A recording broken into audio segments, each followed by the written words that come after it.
Hello student, good morning. आज की तारीख है 5 फरवरी 2024। आज के करंट अफेयर क्वेश्चन और ललन टॉप प्रश्नों में आप सभी का स्वागत है। आप सभी से रिक्वेस्ट है कि प्लीज़ वीडियो को पूरा देखें और एक लाइक, एक शेयर, एक कमेंट जरूर किया करें। यह current affair question Kumar Gaurav sir के करंट अफेयर से लिया गया है, जो कि बहुत ही महत्वपूर्ण है। इसमें आप सभी को करंट अफेयर क्वेश्चन, उसके साथ पूरे प्रश्नों की व्याख्या और साथ में ललन टॉप प्रश्न भी मिलेंगे। तो चलिए बिना टाइम वेस्ट किए हुए शुरू करते हैं आज के अपने 5 फरवरी 2024 के दैनिक समसामयिक सभी प्रतियोगी परीक्षाओं के लिए महत्वपूर्ण प्रश्न। पहला करंट अफेयर प्रश्न है हमारा, हाल ही में भारत के यूपीआई भुगतान को स्वीकार करने वाला पहला यूरोपीय देश कौन सा है? तो भारत के यूपीआई भुगतान को स्वीकार करने वाला पहला यूरोपीय देश कौन सा है? तो हमारा सही जवाब हो जाएगा फ्रांस। फ्रांस के साथ भारत के अच्छे रिश्ते होने के कारण जो है भारत और फ्रांस के बीच विभिन्न कार्य हो रहे हैं, जिनमें से देखते हैं कि भारतीय यूपीआई इसके साथ जो है पहला यूरोपीय देश कौन सा बना है अपना? तो पहला यूरोपीय देश बना है फ्रांस, जिन्होंने भारत के यूपीआई को स्वीकार किया है। तो भारत का यूपीआई का फुल फॉर्म होता है यूनिफाइड पेमेंट इंटरफेस। इसकी अगर बात करें कि यह कब लॉन्च हुआ था, तो यूपीआई को लॉन्च किया गया था 2016 में। और किसके द्वारा लॉन्च किया गया था? तो एनपीसीआई यानी national payment corporation of India के द्वारा यूपीआई को 2016 में लॉन्च किया गया था। तो भारत के यूपीआई को स्वीकार करने वाला पहला यूरोपीय देश कौन सा बना है? तो यह फ्रांस बना है। इसे आप याद रखेंगे। और इस प्रकार का यूपीआई स्वीकार करने के लिए फ्रांस में एफिल टावर की टिकट भुगतान में सबसे पहले यूपीआई को स्वीकार किया गया। ठीक है, तो जो फ्रांस में एफिल टावर है, इसका अगर आप सभी को विजिट करना है तो आप जो है अपने पेमेंट को यूपीआई से पेमेंट कर सकते हैं। ठीक है, इसमें जो है भारत की कंपनी है एनपीसीआई और फ्रांस की कंपनी है लायरा कंपनी। इन दोनों के बीच में जो है पेमेंट का मतलब आदान प्रदान करने के लिए यूपीआई को स्वीकार किया गया है। ठीक है, तो आप याद रखेंगे। तो यूपीआई को स्वीकार करने वाला पहला यूरोपीय देश कौन सा बना है? तो फ्रांस बना है। अब देख लेते हैं अब तक जो है कितने लोगों ने भारत के यूपीआई को स्वीकार किया है, यानी विदेशियों ने कितने ऐसे विदेशी देश हैं जो भारत के यूपीआई को स्वीकार किए हैं? तो सिंगापुर, यूएई, नेपाल, भूटान, श्रीलंका और ब्रिटेन, इतने लोगों ने भारत के यूपीआई को स्वीकार किया है। अब देख लेते हैं ललन टॉप प्रश्न में फ्रांस के वर्तमान राष्ट्रपति कौन है? तो फ्रांस के वर्तमान राष्ट्रपति हैं इमैनुअल मैक्रोन। ये जो है भारत के 75वें गणतंत्र दिवस के मुख्य अतिथि भी थे। फ्रांस के वर्तमान प्रधानमंत्री कौन है? गैब्रियल अटल हैं। ये सबसे युवा प्रधानमंत्री हैं और ये पहले समलैंगिक प्रधानमंत्री हैं। तो किसी भी देश के सबसे युवा और सबसे पहले समलैंगिक प्रधानमंत्री बने हैं गैब्रियल अटल, जो कि कहाँ के हैं? फ्रांस के। इंटरपोल का मुख्यालय कहाँ पर है? तो इंटरपोल की अगर बात करें स्थापना कब हुई थी, तो 7 सितंबर 1923 को इंटरपोल की स्थापना हुई थी और इसका मुख्यालय लियोन्स, फ्रांस में है। फ्रांस और स्पेन के मध्य कौन सा पर्वतीय देश स्थित है? तो फ्रांस और स्पेन के मध्य कौन सा पर्वतीय देश स्थित है? तो हमारा सही जवाब हो जाएगा एंडोरा। नेक्स्ट देख लेते हैं। नेक्स्ट हमारा है आईएमएफ का नवीनतम देश कौन सा है, यानी कि आईएमएफ का 190वां देश कौन सा है? तो हमारा सही जवाब हो जाएगा एंडोरा। दूसरा प्रश्न है हमारा, हाल ही में न्यायमूर्ति रितु बहारी किस उच्च न्यायालय की पहली महिला मुख्य न्यायाधीश बनी है? तो हाल ही में न्यायमूर्ति रितु बहरा किस उच्च न्यायालय की पहली महिला मुख्य न्यायाधीश बनी है? तो यह उत्तराखंड की पहली उच्च न्यायाधीश की पहली मुख्य न्यायाधीश बनी है। अब इनके बारे में पूरी व्याख्या देख लेते हैं। तो न्यायमूर्ति रितु बहरा ये उत्तराखंड उच्च न्यायालय की पहली महिला मुख्य न्यायाधीश बनी है। इनको शपथ कौन दिलाया है? तो वर्तमान में उत्तराखंड के राज्यपाल है गुरमीत सिंह। इन्होंने जो है रितु बहारी जी को शपथ दिलाया है। अगर बात करें कि रितु बहारी जी का मतलब नियुक्ति किसने किया है, तो नियुक्ति किए हैं राष्ट्रपति। और किस अनुच्छेद के द्वारा जो है इनकी नियुक्ति की गई है? तो अनुच्छेद 217 के द्वारा इनकी नियुक्ति की गई है। ललन टॉप प्रश्न में देख लेते हैं, वर्तमान में गुजरात उच्च न्यायालय में महिला मुख्य न्यायाधीश कौन है? तो न्यायमूर्ति सुनीता अग्रवाल हैं। तो वर्तमान में गुजरात उच्च न्यायालय में महिला मुख्य न्यायाधीश कौन है? तो न्यायमूर्ति सुनीता अग्रवाल जी हैं। और भी हाल ही में राजस्थान में भी मुख्य न्यायाधीश की नियुक्ति हुई है। इनका भी नाम देख लेते हैं। तो राजस्थान उच्च न्यायालय के मुख्य न्यायाधीश कौन बने हैं? तो न्यायाधीश बने हैं न्यायमूर्ति एम श्रीवास्तव बने हैं। हाई कोर्ट की पहली महिला न्यायाधीश कौन थी? हाई कोर्ट की पहली महिला न्यायाधीश पूछ रहा है कौन थी? तो अन्ना चांडी थी। और ये किस जो है राज्य की महिला न्यायाधीश बनी थी तो केरल राज्य की। हाई कोर्ट में पहली महिला मुख्य न्यायाधीश कौन थी? यहाँ पे न्यायाधीश है, यहाँ पे मुख्य न्यायाधीश है। तो हाई कोर्ट में पहली महिला मुख्य न्यायाधीश कौन बनी थी? तो लीला सेठ बनी थी। और कहाँ की राज्य की पहली मुख्य न्यायाधीश बनी थी? तो हिमाचल प्रदेश की। नेक्स्ट देख लेते हैं, सुप्रीम कोर्ट की पहली महिला न्यायाधीश जिनका हाल ही में निधन हुआ है तो उनका नाम है फातिमा बीबी। इन्हें अभी पद्मश्री से भी सम्मानित किया गया है। हाई कोर्ट किस अनुच्छेद के तहत रिट जारी करता है? तो हाई कोर्ट जो है अनुच्छेद 256 के तहत रिट जारी करता है, जबकि सुप्रीम कोर्ट रिट जारी करता है अनुच्छेद 32 के अनुसार। इसे ही भीमराव अंबेडकर जी ने संविधान की आत्मा कहा है। तीसरा प्रश्न हमारा है, हाल ही में रोल्स रॉयस ने भारत में MTU-S 4000 समुद्री इंजन बनाने के लिए किसके साथ समझौता किया है? तो हाल ही में रोल्स रॉयस ने भारत में MTU-S 4000 समुद्री इंजन बनाने के लिए किसके साथ समझौता किया है? तो हमारा सही जवाब हो जाएगा ऑप्शन सी, GRSE के साथ जो है रोल्स रॉयस ने समझौता किया है। अब इसके बारे में व्याख्या देख लेते हैं। तो रोल्स रॉयस GRSE जिसका फुल फॉर्म होता है garden rich ship builders engineering limited, यह कहाँ पर है? तो यह कलकत्ता में है। तो रोल्स रॉयस के साथ जो है समझौता किया गया है समुद्री इंजन बनाने के लिए, जिसका क्या नाम है? MTU-S 4000। ये आप याद रखेंगे। और किसके किसके बीच हुआ है? तो रोल्स रॉयस और GRSE के बीच यह समझौता हुआ है।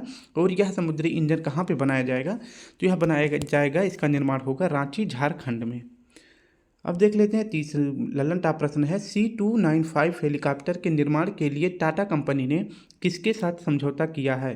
तो C295 हेलीकॉप्टर के निर्माण के लिए टाटा कंपनी ने समझौता किया है एयरबस कंपनी के द्वारा, जो किया है फ्रांस का कंपनी है। अभी जो है C295 हेलीकॉप्टर, इसका पहला जहाज़ जो है कहाँ से आया था? तो यह स्पेन से आया था। और अभी जो है इसके साथ टाटा कंपनी और एयरबस फ्रांस की कंपनी दोनों ने समझौता किया है C295 हेलीकॉप्टर बनाने का, जिसका निर्माण कहाँ पे किया जाएगा? वडोदरा गुजरात में किया जाएगा। जहाज़ आया है फ्रांस से, पहला जहाज़ आया है स्पेन से, लेकिन समझौता किसके बीच हुआ है? तो यह विदेशी कंपनी है एयरबस, जो कि फ्रांस की कंपनी है, इसके बीच जो है समझौता हुआ है। बाकी के सभी हेलीकॉप्टर कहाँ पे बनेंगे? वडोदरा गुजरात में। समुद्रयान के लिए कौन सा व्हीकल तैयार किया गया है? तो समुद्रयान के लिए कौन सा व्हीकल तैयार किया गया है? मत्स्य 6000 यह जो है व्हीकल तैयार किया गया है। और अगर बात करें समुद्रयान जो है किसके द्वारा प्रक्षेपित किया जाएगा, तो यानी कि निर्माण किया जाएगा, तो पृथ्वी विज्ञान मंत्रालय के तहत जो है यह मत्स्य 6000 मिशन जो है समुद्रयान में भेजा जाएगा, मतलब समुद्र के नीचे भेजा जाएगा। नेक्स्ट है समुद्र की गहराई नापने के लिए किसका उपयोग किया जाता है? तो फैदोमीटर की। यानी मान लीजिए ये आपका पृथ्वी तल है, समुद्र के नीचे जाएंगे तो उसकी गहराई को नापने के लिए आपका फैदोमीटर का प्रयोग किया जाएगा। जबकि पृथ्वी के ऊंचाई को मापने के लिए, मतलब पृथ्वी के धरातल से ऊपर जाने में इसकी ऊंचाई को मापने में जो है अल्टीमीटर का प्रयोग किया जाता है।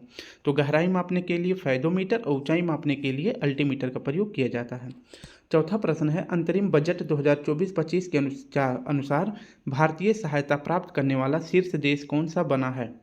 तो अंतरिम बजट आप सभी को पता है कि अभी निर्मला सीतारमण जी के द्वारा 2024 में पेश किया गया है। तो इस अंतरिम बजट के द्वारा भारतीय सहायता प्राप्त करने वाला पहला शीर्ष देश कौन सा बना है? तो हमारा सही जवाब हो जाएगा ऑप्शन बी, भूटान बना है। ठीक है, तो ऑप्शन बी हमारा सही जवाब हो जाएगा। अब इसके बारे में पूरी व्याख्या देख लेते हैं। तो अंतरिम बजट किसने पेश किया है? निर्मला सीतारमण जी ने कब पेश किया है? तो 1 फरवरी 2024 को पेश किया है। इसमें जो है भारत को विकसित भारत बनाने के लिए क्या जारी किया गया है कि 2047 तक जो है भारत को विकसित भारत बना दिया जाएगा। अभी जो है फिलहाल भारत जो है विकासशील है, लेकिन 2047 तक भारत को विकसित भारत बना दिया जाएगा। निर्मला सीतारमण जी ने ऐसा प्रस्ताव रखा है। इसमें बताया है कि जो है भारतीय अंतरिम बजट में भारतीय सहायता जो दी जाएगी विदेशियों को, उसमें पहला स्थान किसे दिया गया है? तो पहले देखेंगे 2023 से और 24 में पहला स्थान मिला था भूटान को, और 2024-25 में भी पहला स्थान भूटान को ही मिला है। 23-24 में पहला स्थान भूटान को और दूसरा स्थान मालदीव को मिला है। लेकिन इस बार जो है मालदीव से कुछ विवाद होने के कारण मालदीव जो है तीसरे स्थान पर पहुंच गया है, और 2024-25 में दूसरा स्थान किसे दे दिया गया है? नेपाल को। ठीक है, तो 2024-25 में 5,668 करोड़ रुपए जो है विदेशियों को सहायता के रूप में भारत सरकार के द्वारा दी जाएगी। तो ये आपको याद रखना है। प्रश्न है भारतीय सहायता प्राप्त करने वाला शीर्ष देश कौन सा है? तो पहले नंबर पर भूटान हो जाएगा, दूसरे पर अब नेपाल हो जाएगा और तीसरे पर मालदीव हो जाएगा। ठीक है, देख लेते हैं लल्लन टॉप प्रश्न में भूटान के पीएम कौन है? तो शेरन टोबैको भूटान के पीएम बने हैं और भूटान की करेंसी का नाम है गुलत्रम, ये भी आप याद रखेंगे, और भूटान की राजधानी है थिम्पू। निर्मला सीतारमण जी ने अब तक कितनी बार बजट पेश किया है? तो 6 बार। 5 बार जो है ये आम चुनाव मतलब आम बजट पेश कर चुकी हैं और एक बार ये अंतरिम बजट पेश कर चुकी हैं, तो ये आपको याद रखना है। ब्रिटिश भारत में सबसे पहले किसने बजट पेश किया था? तो ब्रिटिश भारत में बजट सबसे पहले किसने पेश किया था? तो जेम्स विल्सन ने किया था। और कब किया था? तो 1860 में किया था। पांचवा प्रश्न है हाल ही में प्रधानमंत्री ने 27,000 करोड़ के तालाबीरा थर्मल पावर प्रोजेक्ट की आधारशिला कहाँ रखी है? तो प्रधानमंत्री मोदी जी द्वारा तालाबीरा थर्मल पावर प्रोजेक्ट की आधारशिला कहाँ रखी गई है और कितने रुपए की लागत से यह थर्मल पावर बनेगा? तो 27,000 करोड़ रुपए की प्रोजेक्ट का प्रस्ताव प्रधानमंत्री जी के द्वारा रखा गया है उड़ीसा में। ठीक है, तो ऑप्शन सी हमारा सही हो जाएगा। अब इसके बारे में व्याख्या देखते हैं। तो तालाबीरा थर्मल पावर प्रोजेक्ट इसकी आधारशिला किसने रखी है? तो पीएम मोदी जी ने रखी है। और कहाँ पर रखी है? तो तालाबीरा थर्मल पावर प्रोजेक्ट कहाँ पर है? संबलपुर उड़ीसा में है। इस जो है थर्मल पावर की अगर क्षमता की बात करें तो टोटल क्षमता इसकी है 2400 मेगावाट है, यानी कि 3 यूनिट इसकी बनेगी, 800 की 3 यूनिट बनेगी, तो इसकी टोटल क्षमता हो जाएगी 2400 मेगावाट की। ठीक है, ये आपको याद रखना है। अगर बात करें कि इस थर्मल पावर प्रोजेक्ट को निर्माण कौन सी कंपनी करने वाली है? तो न्यूली लिग्नाइट लिमिटेड कंपनी इसका निर्माण करेगी। इसके लिए जो केंद्र सरकार के द्वारा कितना फंड प्रस्तावित किया गया है? तो 27,000 करोड़ रुपये प्रस्तावित किया गया है। तो तालाबीरा थर्मल पावर प्रोजेक्ट कहाँ पर है? उड़ीसा में है। स्पेशली जगह पूछे तो संबलपुर। देखते हैं माता टीला परियोजना किस नदी पर बनाई गई है? तो बेतवा नदी पर बनाई गई है। सलाल, दुलहस्ती, बगलीहार, रैतल परियोजना ये किस नदी पर बनी है? तो चेनाब नदी पर, और ये कहाँ पर है? जम्मू कश्मीर में है। अलमाटी बांध यह कृष्णा नदी पर है, कर्नाटक में है। उरी परियोजना और तुलबुल परियोजना, तो ये दोनों परियोजनाएं किस नदी पर हैं? झेलम नदी पर है, जो कि जम्मू कश्मीर में है। नेक्स्ट प्रश्न देख लेते हैं। 6वां प्रश्न है हमारा हाल ही में भारतीय नौसेना में शामिल किया गया पहला सर्वेक्षण पोत कौन सा है? तो भारतीय नौसेना में शामिल किया गया पहला सर्वेक्षण पोत है INS संधायक। ठीक है, ऑप्शन डी हमारा सही हो जाएगा। अब इसके बारे में पूरी व्याख्या देख लेते हैं। भारत का पहला सर्वेक्षण पोत INS जिसका फुल फॉर्म होता है इंडियन नेवल शिप, तो INS का फुल फॉर्म होता है इंडियन नेवल शिप। तो भारत का पहला सर्वेक्षण यानी कि जो सर्वे और वे करने वाला होता है उसे सर्वेक्षण बोला जाता है। तो भारत का पहला सर्वेक्षण पोत कौन सा है? तो यह संधायक है। तो INS भारत का पहला सर्वेक्षण पोत है। इसे जो है यार्ड 3025 भी कहते हैं, तो इसे आप याद रखेंगे। संधायक को क्या कहते हैं? इसे यार्ड 3025 भी कहते हैं, ये आपको याद रखना है। यह जो है भारतीय संधायक जो है पहला सर्वेक्षण पोत यह कहाँ से भारतीय नौसेना में शामिल किया जाएगा? तो विजार्क या फिर विशाखापत्तनम में से यह शामिल किया जाएगा। ठीक है, तो विशाखापत्तनम से INS सर्वेक्षण पोत जिसका नाम है संधायक यह जो है शामिल किया जाएगा। इसका निर्माण किसने किया था? तो संधायक का निर्माण किया था, अभी मैंने बताया था कि जो है इसके साथ समझौता किया गया है रॉल्स रॉयल्स के साथ। जो है किस कंपनी ने समझौता किया है? तो GRSE। तो संधायक भी जो है किसने बनाया है? तो GRSE ने बनाया है, जिसका फुल फॉर्म होता है garden rich ship builders engineering limited, और ये कहाँ पर है? तो कोलकाता में है। तो संधायक को किसने बनाया है? GRSE ने बनाया है। इस तरह के कुल 4 सर्वेक्षण पोत बनेंगे, जिनमें से 2 डीजल इंजन वाला होगा। तो एक बन चुका है, बाकी के 3 अभी बनने बाकी हैं। तो आपको याद रखना है भारत का पहला सर्वेक्षण पोत कौन हो जाएगा? INS संधायक हो जाएगा। प्रोजेक्ट 75 के तहत विकसित 6 डीजल पनडुब्बी में अंतिम पनडुब्बी कौन सी है? तो अब देख लेते हैं 6 डीजल पनडुब्बी कौन कौन सी हैं जो कि प्रोजेक्ट 75 के तहत बनाई गई है। तो 6 कौन कौन सी हैं? कलवरी, ऐसे आप क्रम से याद भी रखेंगे, कलवरी, खांडेरी, करंज। का, खा, का। देखिए सबका पहला लेटर देखें, का, खा, का, ऐसे 3 याद हो जाएगा। इसके बाद तीनों में वाह वाह वाह तीनों एक साथ आएंगे, तो ऐसे आप क्रम से भी याद कर सकते हैं। अगर याद नहीं होगा तो मैं इसके लिए ट्रिक भी बता देता हूँ। पहले का, खा, का ऐसे याद करेंगे, का, खा, का, ये 3 याद हो जाएगा, ये तीनों याद हो जाएगा। क्योंकि देखिए बेला में 2 शब्द हैं, वागीर में 3 शब्द हैं और वागसीर में 4 हैं। तो पहले 2, 3, 4 ऐसे याद करेंगे तो याद भी हो जाएगा।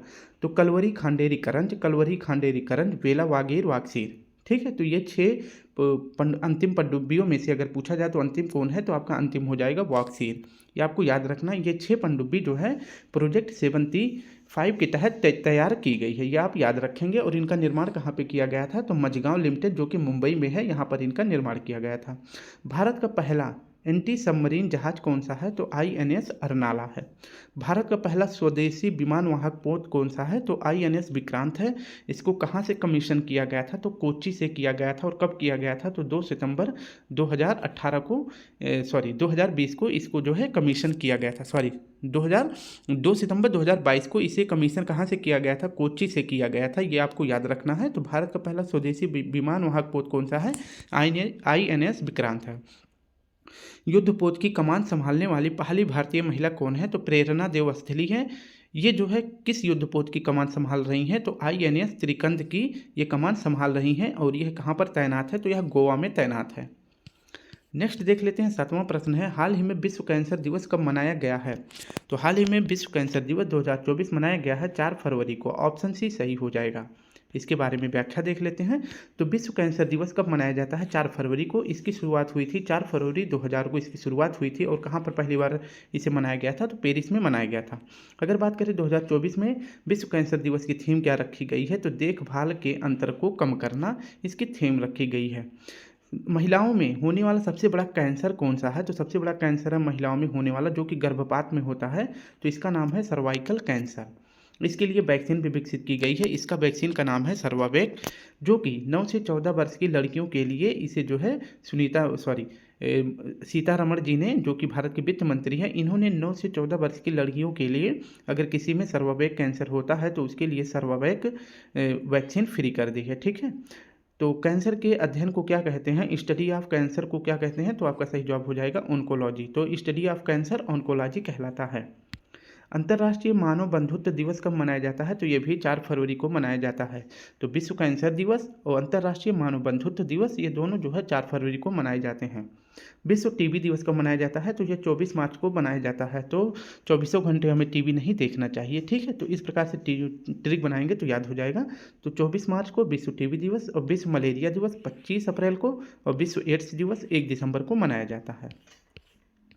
नेक्स्ट प्रश्न हमारा, हाल ही में sports journalist federation of India ने किसे स्वर्ण पदक से सम्मानित किया है, तो sports journalist federation of India ने किसे स्वर्ण पदक से सम्मानित किया है, तो हमारा सही जवाब हो जाएगा मिल्खा सिंह। अब इसके बारे में व्याख्या देख लेते हैं। तो sports journalist federation of India, इसने जो है 2 गोल्ड मेडल जीत दिए हैं। अब किसे किसे दिया गया है, तो मिल्खा सिंह को दिया है, जो कि मरोड़ो उपरांत दिया गया है। और दूसरे किसे दिया गया है, तो यह PT उषा जी को दिया गया है, जो कि भारतीय ओलंपिक संघ की पहली महिला अध्यक्ष हैं। तो भारतीय ओलंपिक संघ की पहली महिला अध्यक्ष कौन है, PT उषा जी हैं। इन्हें अभी हाल ही में sports journalist federation of India के तहत इन्हें की तरफ से इन्हें गोल्ड मेडल दिया गया है। और दूसरा किसे मिला है, तो मिल्खा सिंह को इन्हें मरणोपरांत दिया गया है। अब इनके बारे में थोड़ी सी जानकारी देख लेते हैं। तो Milkha Singh ji Tokyo Asian games में 1958 में गोल्ड मेडल जीता था, और 1962 में भी जकार्ता में जो जकार्ता एशियन गेम्स हुआ था उसमें भी इन्होंने गोल्ड मेडल जीता था। और कॉमनवेल्थ गेम्स में भी इन्होंने गोल्ड मेडल जीता था। जबकि रोम ओलंपिक में 1960 में ये जो है अपने चौथे रैंक पर आए थे, इसलिए वहाँ पे ये गोल्ड से चूक गए थे। तो इसलिए इन्हें कब कब गोल्ड मेडल मिला था, तो टोक्यो एशियन गेम्स में और जकार्ता एशियन गेम्स में, तो इन दोनों में इन्हें गोल्ड जीता था। लेकिन ये ओलंपिक में अभी एक भी बार गोल्ड मेडल नहीं जीत पाए थे। ये चौथे रैंक पर आए थे 1960 में, जो रोम ओलंपिक हुआ था। कॉमनवेल्थ गेम्स में इन्होंने गोल्ड मेडल भी जीता था। नेक्स्ट देख लेते हैं, मिल्खा सिंह की आत्मकथा का क्या नाम है, तो the race of my life.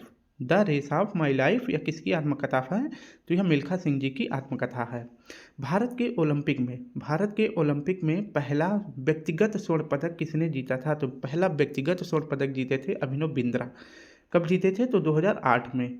ये आपको याद रखना है, ठीक है। और किस ओलंपिक में? तो बीजिंग ओलंपिक में ये जीते थे 2008 में। अगर बात करें कि दूसरे व्यक्तिगत स्वर्ण विजेता कौन है, तो दूसरे व्यक्तिगत स्वर्ण विजेता है नीरज चोपड़ा जी, जो कि 2020 के टोक्यो ओलंपिक में इन्होंने भाला फेंक में स्वर्ण पदक जीता था। तो इनका नीरज चोपड़ा का खेल हो जाता है भाला फेंक और अभिनव बिंद्रा जी का हो जाता है शूटिंग। भारत के लिए ओलंपिक में 2 मेडल जीतने वाली पहली महिला कौन है? तो भारत के लिए ओलंपिक में 2 पदक जीतने वाली हैं पीवी सिंधु। ये आपको याद रखना है, ये महिला में है। और अगर बात करें पुरुष में 2 पदक जीतने वाले पहले पुरुष कौन है? तो आपका सही जवाब हो जाएगा सुशील कुमार, जो कि वर्तमान में ये तिहाड़ जेल में है। इन्होंने किसी की हत्या कर दी थी, तो ये बिहार के तिहाड़ जेल में बंद है वर्तमान में। नेक्स्ट देख लेते हैं 9वां प्रश्न हमारा।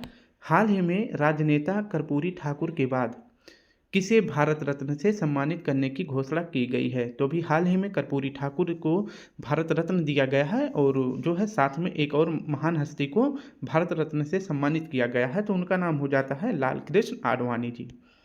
अब इसकी व्याख्या देख लेते हैं। तो भारत रत्न की शुरुआत कब की गई थी? तो 1954 में की गई थी।